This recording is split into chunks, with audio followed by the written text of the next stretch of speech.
Bienvenue à cette 22e édition de La Voix du PAC, diffusée par la cellule de la communication et des relations publiques du port autonome de Kribi. À la une de cette actualité, réglementation fiscale, le PAC sensibilise le personnel sur les nouvelles exigences. Carnet de route Kribi-Mboro sur le chemin du port. Réglementation fiscale, le PAC sensibilise le personnel sur les nouvelles exigences. Du 24 juillet au 20 août 2024, les responsables du PAC ont été conviés à participer à une formation sur la déclaration de l'impôt sur le revenu des personnes physiques, en abrégé IRPP. C'était dans les salles de réunion d'Émergence et du R+2. Répartis en 8 groupes pendant 28 jours, les responsables des différentes structures du port autonome de Kribi ont été formés par le Centre des impôts des moyennes entreprises CIM sous la supervision de la Direction des ressources humaines. C'est à la suite du communiqué numéro 45/2024/PAK/DG/DRH du 26 juin 2024 relative à la déclaration de l'impôt sur le revenu des personnes physiques que le top management a initié cette formation avec le CIM afin de sensibiliser et de renforcer les connaissances du personnel pour répondre aux exigences fiscales actuelles. 2 heures de temps ont suffi pour parcourir les aspects théoriques et pratiques sur les modalités de mise en œuvre de la déclaration annuelle des revenus des particuliers. Il a été question d'explorer les champs d'application de la réforme liée à l'article 114 du Code général des impôts et de renseigner sur la procédure de déclaration et de paiement des impôts et taxes sur les revenus perçus par les contribuables non professionnels. Ce programme de formation illustre l'engagement du top management pour une meilleure gestion financière des ressources et le désir de fournir une compréhension approfondie des modalités d'imposition aux employés. Suivant les dispositions de l'article 114 du Code général des impôts, les contribuables non professionnels doivent souscrire à une déclaration annuelle de leurs revenus auprès de leur centre d'impôt de rattachement.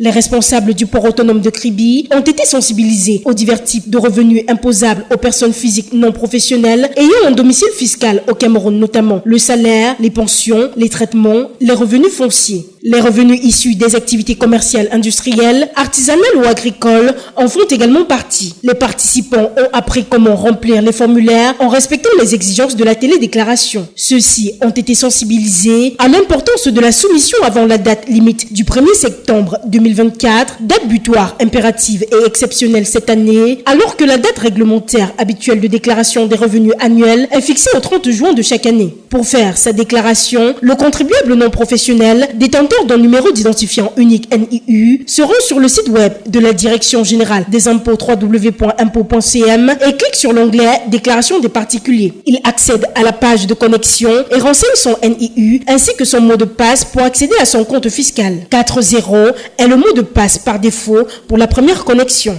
Il doit ensuite cliquer sur l'onglet Traitement, puis sur Déclaration des particuliers. La suite du processus apparaît progressivement par étapes. Comprendre ces étapes est essentiel pour éviter les désagréments futurs et garantir la conformité de l'opération. Ces connaissances acquises lors de la formation vont permettre aux différents responsables de sensibiliser et de conseiller leurs collaborateurs sur les exigences fiscales. Il est important de comprendre que la non-conformité aux obligations fiscales entraîne des pénalités sévères. Chaque mois de retard augmente la sanction de 10%, ce qui peut nuire sévèrement aux finances personnelles du contribuable. Les responsables ont été alertés sur le fait que des déclarations non soumises dans les délais peuvent également mener à des actions administratives telles que des taxations d'office. Ce facteur incite les employés à faire preuve de diligence dans le respect des échéances fiscales. Grâce à cette formation, les employés du port autonome de Kribi sont désormais mieux équipés pour éviter ces obstacles. L'attestation de conformité fiscale ACF est un document indispensable pour de nombreuses transactions légales et administratives.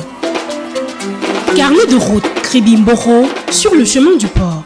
7 heures, les bus de transport qui transfèrent le personnel du port autonome de Kribi en service au port Mboro sont positionnés devant le bâtiment. C'est au centre-ville de Kribi, le bâtiment R+2. Les bus siglés PAK comme port autonome de Kribi se remplissent progressivement et enjambent la Kienké, direction le port de Kribi Mboro. C'est 35 km plus loin au sud de Kribi. Ambiance bon enfant dans le bus entre collègues, arborant tous leur tenue de travail, surmontée du badge d'accès obligatoire dans l'enceinte du port de Kribi Kribi-Amboro. Entre discussions professionnelles et confidences individuelles, le bus parcourt les kilomètres à une vitesse modérée. La route menant au port de Kribi est asphaltée. C'est l'une des retombées de la construction du port de Kribi, une autre manifestation de la relation port-ville. La route traverse des quartiers de la ville et des villages de l'arrondissement de Kribi premier. Boamanga, Bongondoué, Lobé, Grand Batanga, Bongaele et Bunja sont traversés par le bus transportant le personnel vers le port. La relative fraîcheur de ce matin du mois d'août 2024 est atténuée par la chaleur dégagée par les occupants du bus. Sur la route,